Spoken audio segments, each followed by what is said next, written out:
Sambil menunggu ya teman-teman semua, saya kasih bocoran sedikit pembahasan kita Obras Hukum pada hari ini. Itu kita akan berdiskusi, berbicara mengenai tata cara pemberian badan hukum kepada yayasan dan perkumpulan.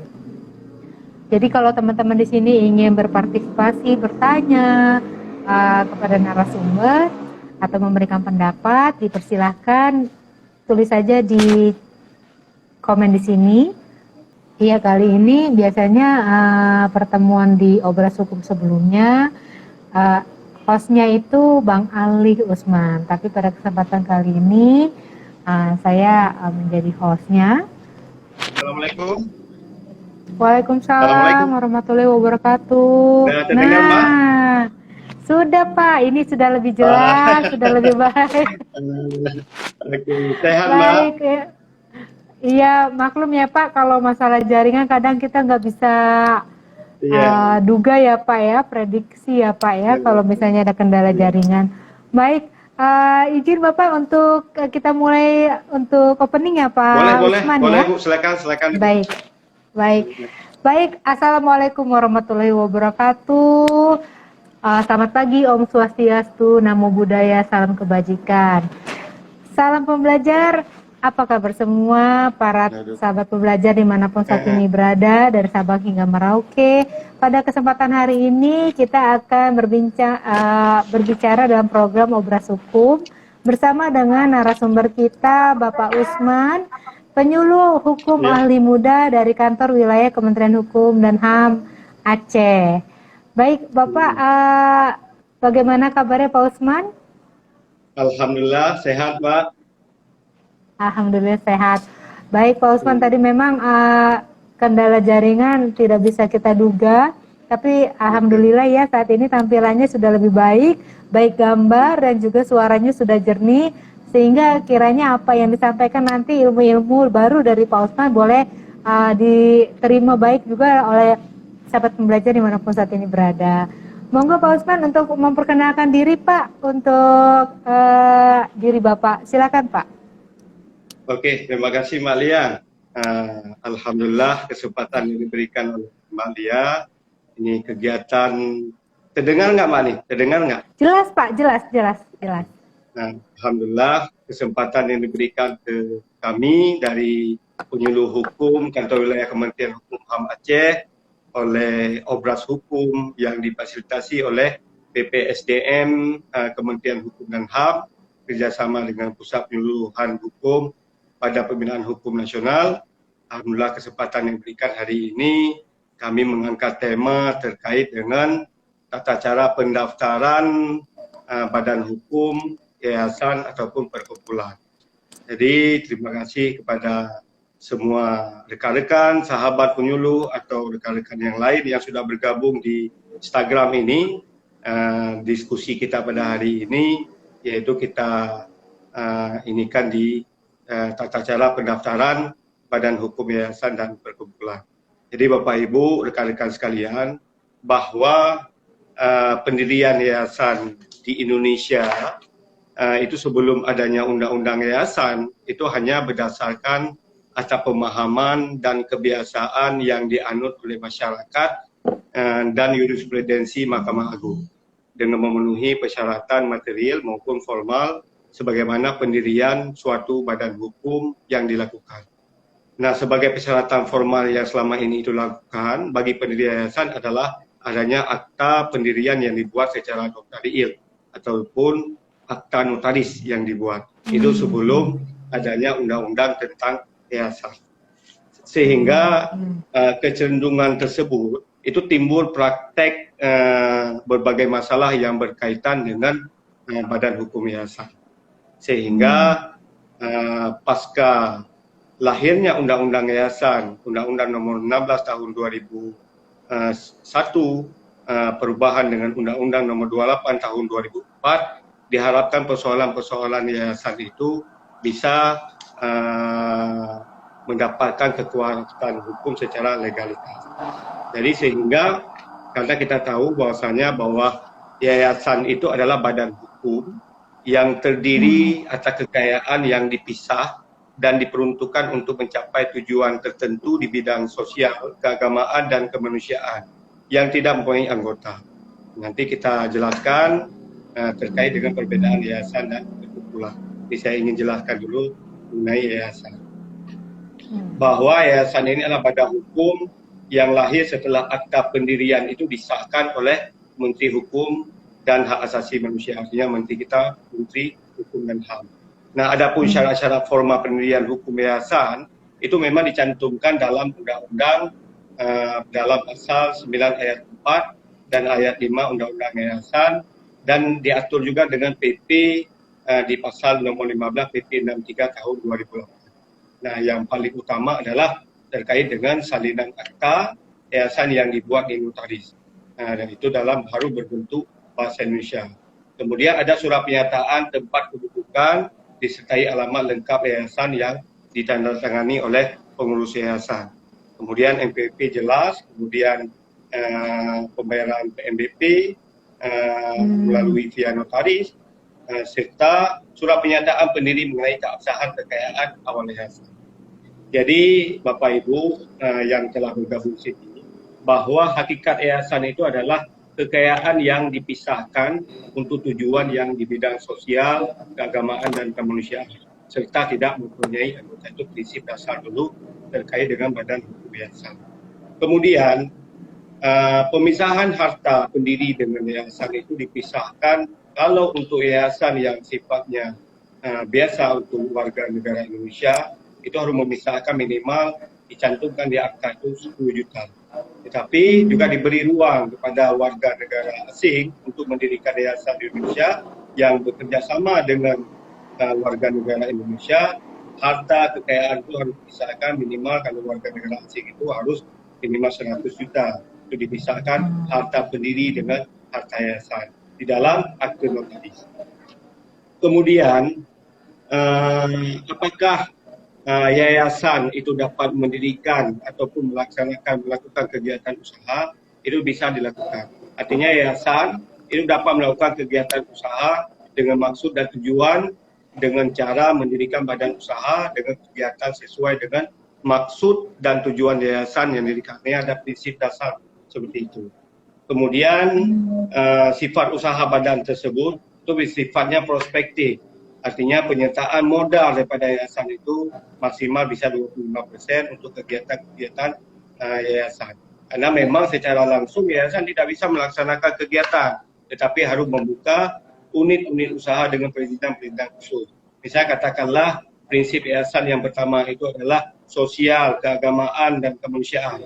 Katakanlah misalnya dalam rumpun sosial. Rumpun sosial membuka misalnya pendidikan formal.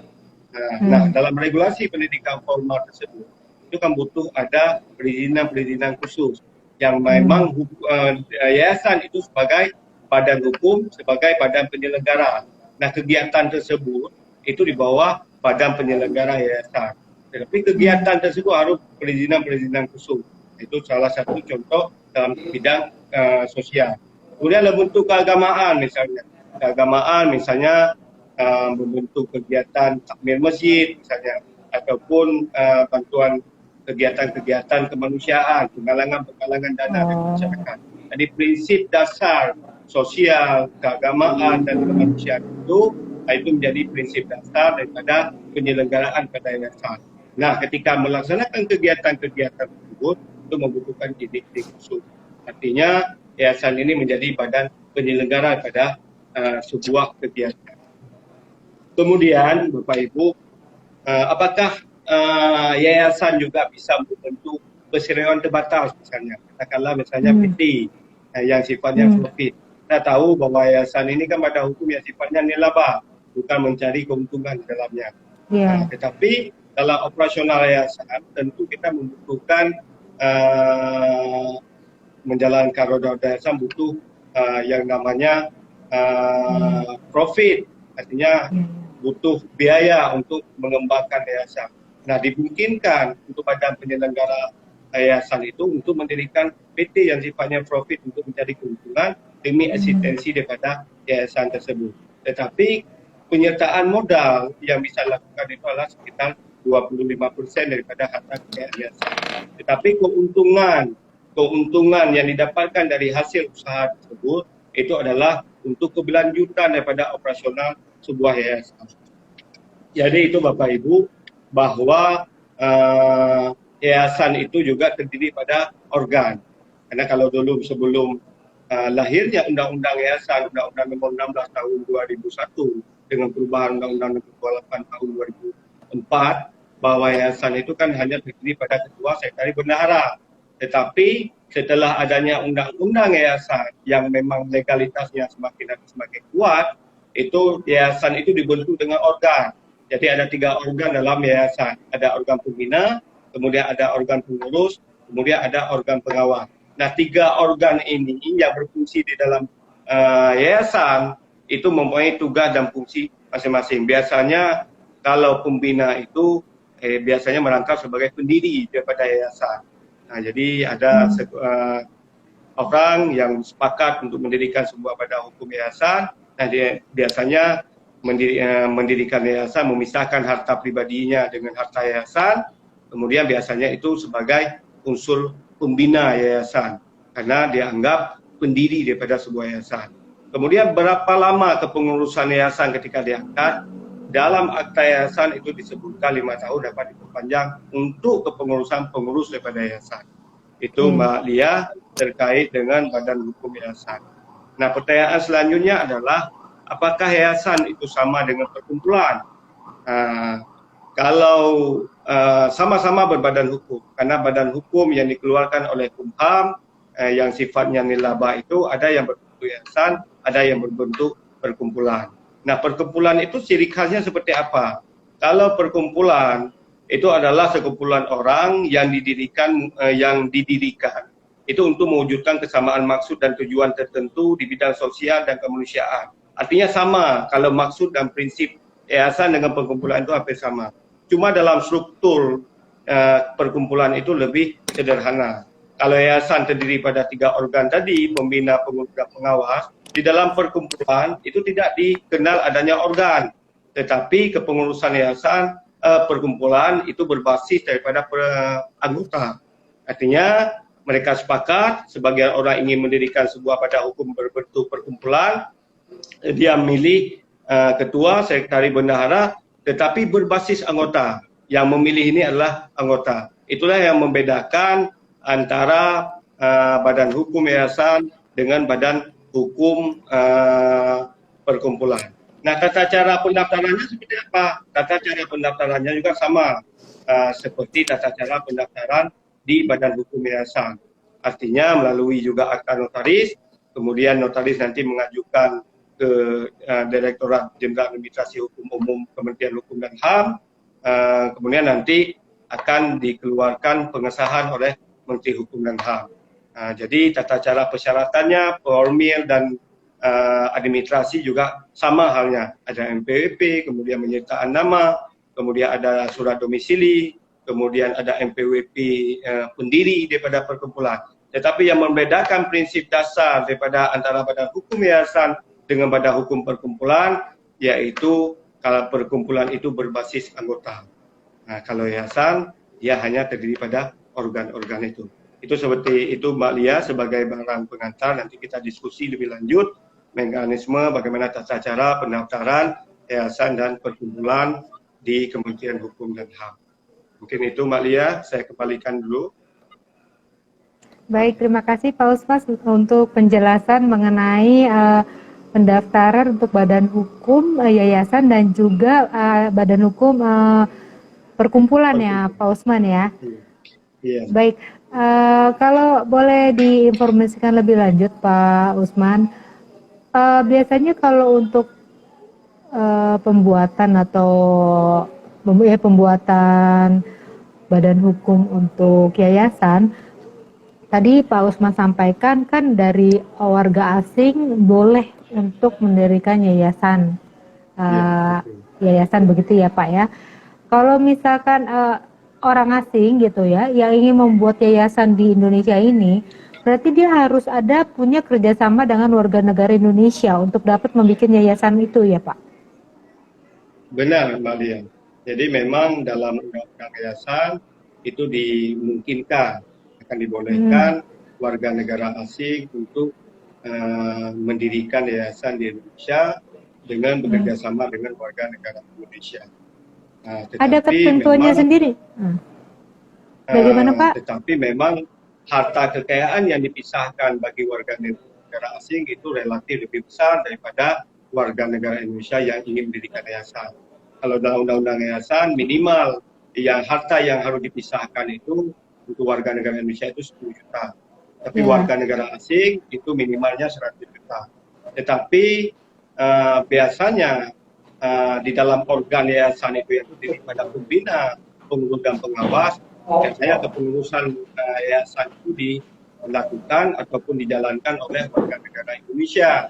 Tapi warga negara asing mungkin bisa masuk dari dalam organ pembina di dia negara. Jadi istilahnya dalam operasionalisasi yayasan itu sendiri warga negara Indonesia lah yang melakukan operasionalisasinya ya Pak ya, pengurusan. Tapi kalau untuk warga negara asing lebih kepada membina atau mengawasi saja, begitu ya Pak?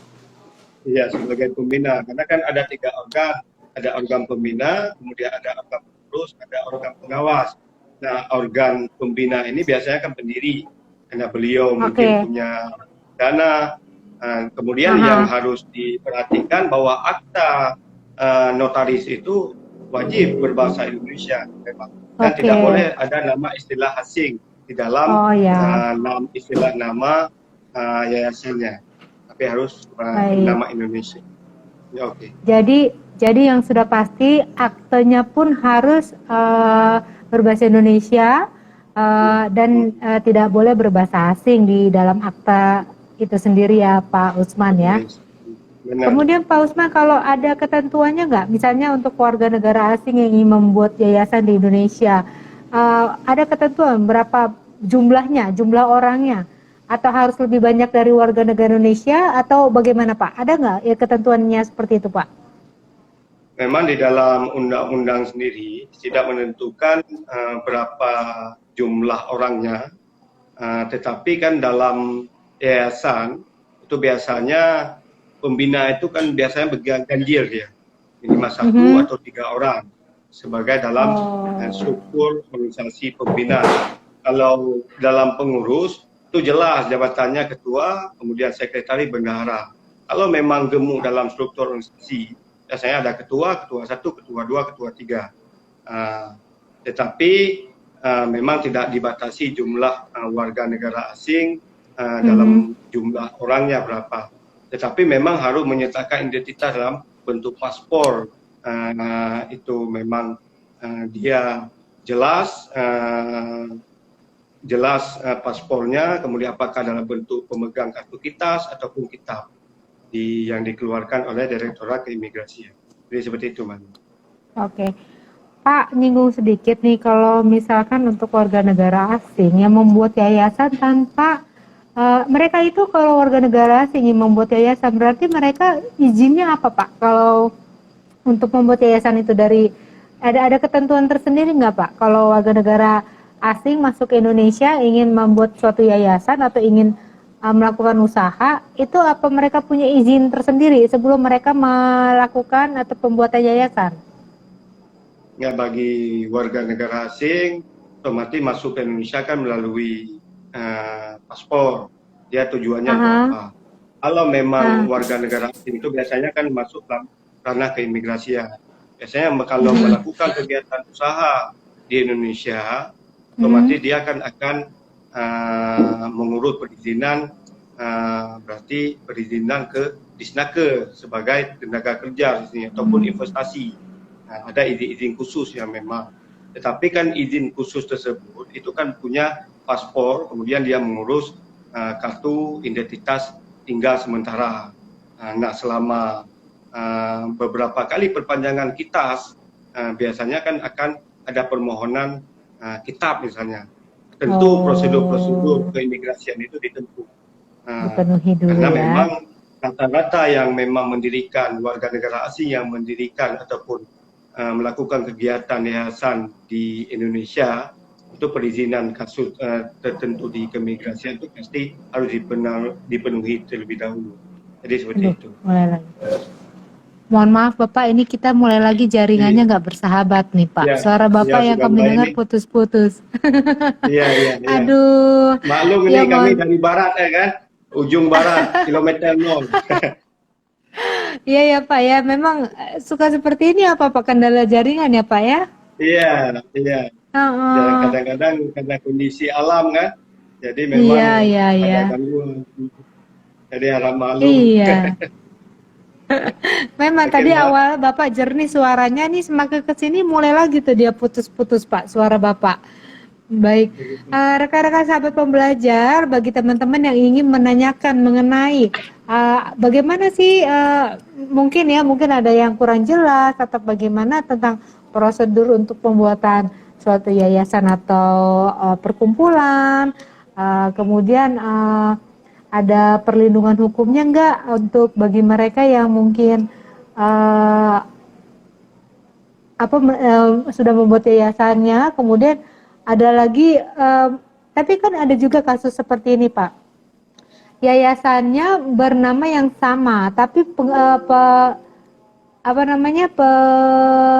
pendirinya berbeda.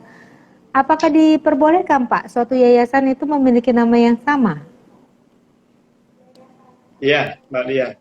Jadi memang banyak problem yang seperti di awal saya sampaikan tadi, bahwa sebelum lahirnya Undang-Undang Yayasan di tahun 2001, banyak problem-problem terkait dengan yayasan. Karena pendirian yayasan sebelum lahirnya Undang-Undang nomor 16 tahun 2001 tentang yayasan, itu kan yayasan didaftarkan dengan akte notaris, kemudian didaftarkan di Panitra Pengadilan Negeri, kemudian dicatatkan di lembaran negara. Dan strukturnya juga berbeda. Strukturnya terdiri pada ketua, sekretaris, dan bendahara. Dan biasanya yang sebelum lahirnya undang-undang, yayasan itu sudah berbentuk mencari keuntungan daripada pengurus pada yayasan ataupun pendiri pada yayasan, ataupun pengurus ingin mengambil keuntungan daripada pendiri yayasan. Jadi disalah gunakan kepentingan yayasan yang sifatnya nilaba menjadi keuntungan pribadi sifatnya. Nah, setelah lahirnya undang-undang tentang yayasan yang diatur khusus tentang yayasan ini dengan badan hukum, otomatis banyak yayasan-yayasan itu diwajibkan untuk menyesuaikan anggaran dasarnya sesuai dengan ketentuan undang-undang. Jadi undang-undang itu memberikan ruang semenjak perubahan daripada Undang-Undang Nomor 28 tahun 2004, itu memberikan ruang selama 4 tahun. Jadi semenjak tahun 2004, kemudian diberi ruang selama 4 tahun. Tanggal 6 Oktober tahun 2008, batas terakhir penyesuaian anggaran dasar sesuai dengan ketentuan undang-undang. Jadi diberikan ruang oleh pemerintah, oleh negara untuk menyesuaikan anggaran dasar yayasan dengan sesuai dengan ketentuan undang-undang. Kalau yang sebelumnya itu tidak terdiri pada organ, yang struktur pengurusnya daripada ketua, sekretaris, dan bendahara. Nah, pasca adanya undang-undang ini, organ ini kan sudah berlaku efektif. Ada organ pembina, ada organ pengurus, kemudian ada organ pengawas. Nah, ketentuan-ketentuan ini bagi yayasan yang sudah eksis selama ini menjalankan kegiatan usahanya, kegiatan-kegiatan sosial, keagamaan, dan kemanusiaannya, harus menyesuaikan, bahkan bukan harus, wajib menyesuaikan anggaran dasarnya sesuai dengan ketentuan undang-undang. Batas maksimum diberikan oleh negara, oleh pemerintah itu di 6 Oktober tahun 2008. Nah, bagi yayasan yang belum menyesuaikan anggaran dasarnya di limit waktu yang sudah diberikan tersebut, itu dianggap lembaga tanpa bentuk oleh pemerintah.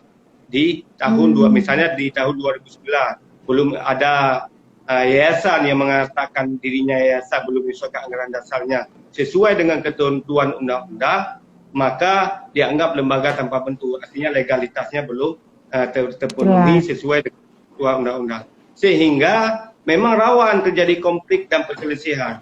Makanya kita tidak asing melihat banyak perselisihan ataupun konflik sampai yang berujungnya ke pengadilan terkait dengan yayasan-yayasan ini. Yang biasanya yayasan itu terjadi itu yang punya aset-aset besar, sehingga belum ada penataan-penataan dengan perubahan-perubahan sesuai dengan ketentuan undang-undang. Karena padahal pemerintah melahirkan undang-undang yayasan itu untuk mengatur sebenarnya, untuk mengatur supaya yayasan ini mendapatkan perlindungan hukum masyarakat, karena aset ini jangan disalahgunakan dari harta yayasan menjadi harta pribadi daripada pendiri ataupun pengurus di dalamnya, sehingga kepentingan-kepentingan yang sifatnya pribadi tadi bisa diminimalisir. Itu, Mas. Baik, jadi itulah penjelasan dari banyaknya suka ada berita atau permasalahan-permasalahan dari yayasan ya Pak ya, karena kesamaan nama tapi perbedaan dari pendiri.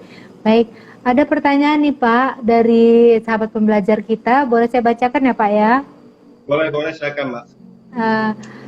Apakah untuk perkumpulan bisa tanpa organ pengurus atau pembina pengawas? Bagaimana Pak? Silakan dijawab. Oke. Kalau untuk badan hukum perkumpulan itu memang tidak terdiri pada organ, karena yang organ ini itu di dalam badan hukum berbentuk yayasan. Karena yang tadi saya sampaikan bahwa yang membedakan perkumpulan dengan yayasan itu di organnya. Kalau yayasan terdiri pada organ pembina, pengurus dan pengawas. Kalau perkumpulan biasanya itu berbasis anggota. Misalnya ada sepakat beberapa orang ingin mendirikan sebuah organisasi yang sifatnya punya legalitas, punya badan hukum, dan biasanya berbasis anggota. Katakanlah misalnya sekumpulan pemuda, ada puluhan orang, kemudian ia anak motor gitu lah Pak ya, anak motor, perkumpulan anak motor gimana tuh Pak? Anak motor misalnya, ini ada komunitas, ingin membuat perkumpulan berbadan hukum yang punya legalitas. Otomatis ada pemilihan di situ. Oh, ini saya tunjuk si A menjadi ketua, si B sebagai sekretaris, si C sebagai bendahara. Nah, biasanya hal-hal seperti itu yang sifatnya komunitas itu membentuk badan hukum berbentuk perkumpulan. Jadi seperti itu, Mas. Baik. Jadi untuk apalagi banyak nih perkumpulan komunitas gitu ya Pak. Kita katakan itu disebut komunitas bisa ya Pak ya? Kalau perkumpulan ya, itu ya? Ya, komunitas yang dilegalitaskan. Jadi seperti itu. Dia punya legalitas. Jadi nanti misalnya ada bantuan-bantuan pemerintah, otomatis kan butuh SK badan hukum karena sebagai legalitas sebuah institusi kan. Jadi seperti itu. Dari teman sahabat pembelajar menambahkan pertanyaan yang tadi sebelumnya Pak mengenai apakah perkumpulan bisa tanpa organ pengurus atau pembina atau pengawas. Apakah organ yayasan yang sudah bekerja keras membuat yayasan menjadi lebih baik bisa diberikan gaji atau honorarium? Oke Mbak, terima kasih. Biasanya di dalam akta yayasan, kalau memang mau diberikan sedikit transportasi misalnya honorium, itu pengurus bisa diberikan honorium. Pengurus ya Pak ya. Jadi ada organ yayasan itu kan daripada 3 organ, pembina, pengurus, dan pengawas. Biasanya pengurus ini orang yang diangkat oleh pembina untuk mengurusi kegiatan yayasan. Nah, jadi bukan pendiri dia. Kalau memang dia tidak berafiliasi dengan pendiri, dia bisa mendapatkan honor ataupun gaji yang diberikan oleh yayasan. Biasanya itu dicantumkan di dalam akta, diperbolehkan mendapatkan gaji ataupun honorium. Tetapi jika pengurus ini berafiliasi dengan pendiri, dia tidak bisa mendapatkan ataupun tidak boleh mengambil gaji ataupun honorium. Karena memang prinsip yayasan ini kan bukan profit, tetapi memang bersifat nilai sosial keagamaan. Tetapi kalau memang tidak afiliasi dia dengan pendiri daripada yayasan, dia bisa mendapatkan gaji dan honorium karena memang pembina ini yang mengangkat daripada pengurus. Jadi diperbolehkan. Tapi kalau ketika yayasan baik. Ya. Tapi ketika yayasan itu berafiliasi menjadi PT itu berarti pengurusnya sudah pasti mendapatkan gaji dong Pak? Yayasan tidak boleh berafiliasi dengan PT. Yayasan itu badan hukum nilaba yang memang tersendiri dia sifatnya. Ya, jadi Oh, independen baik. yang daripada 3 organ. Tetapi yayasan ini diperbolehkan oleh undang-undang untuk mendirikan kegiatan daripada yayasan. Kalau yayasan ini kan nggak bisa langsung melaksanakan kegiatan kalau dalam bentuk free profit misalnya. Misalnya dalam bentuk sekolah, dia ingin membuka Hmm, sekolah atau perguruan tinggi misalnya, atau ya, ya, SLTA misalnya, pada ya, hukumnya kan yayasan. Nah, ya. ketika dia ingin membuka kegiatan pendidikan misalnya, dia kan punya izin-izin khusus itu. Yang terutama adalah syarat pertama adalah badan penyelenggaranya apa, berbentuk yayasan atau perkumpulan. Oke lah, misalnya orang yayasan biasanya bisa. Kemudian ada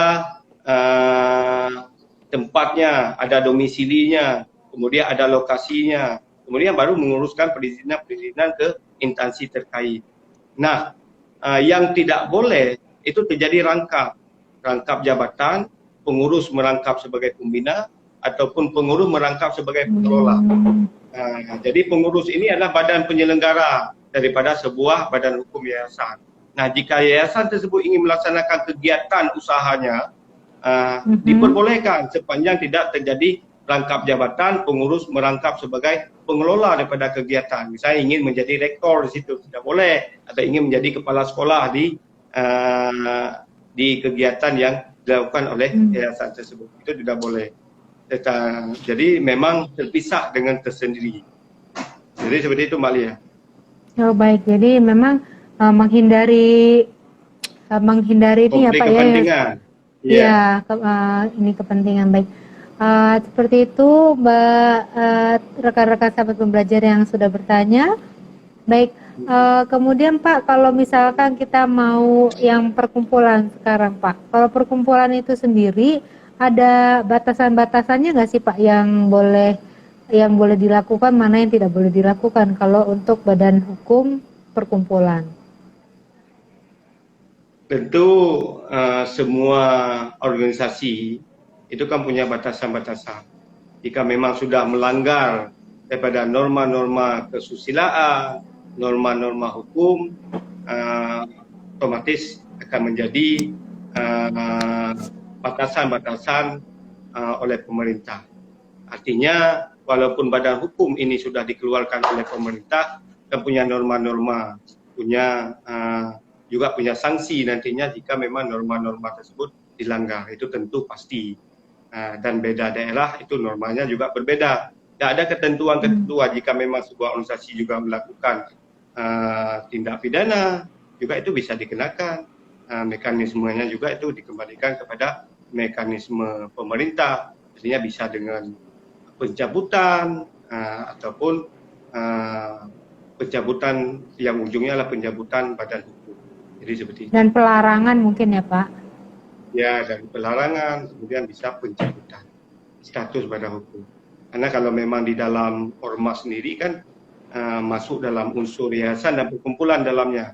Kalau di dalam Undang-Undang Nomor 17 Tahun 2013 tentang organisasi kemasyarakatan, juga ada ormas yang berbadan hukum, ada ormas yang tidak berbadan hukum.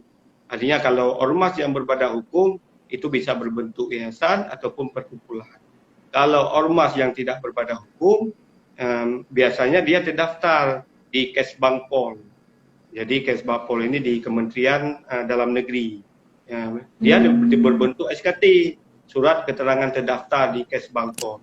Yang membedakan antara organisasi yang berbadan hukum yang dikeluarkan oleh Kumham dengan organisasi yang terdaftar di Kesbangpol Kementerian Dalam Negeri, itu adalah surat keterangan terdaftar terkait dengan limit waktu. Kalau SKT itu yang dikeluarkan oleh Kesbangpol biasanya itu selama 5 tahun, bisa diperpanjang.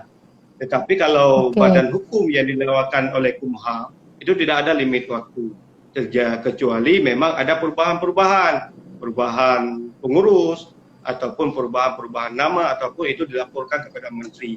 Itu yang membedakan antara organisasi yang berbadan hukum dengan organisasi yang tidak berbadan hukum.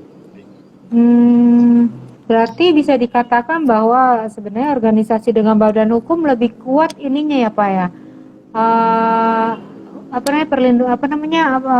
perlindungan hukumnya gitu ya Pak. Iya, perlindungan hukumnya sebenarnya sama.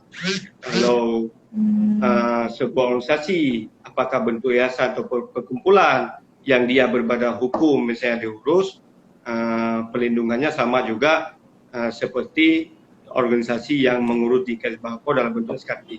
Yang membedakannya adalah terkait dengan limit waktu saja.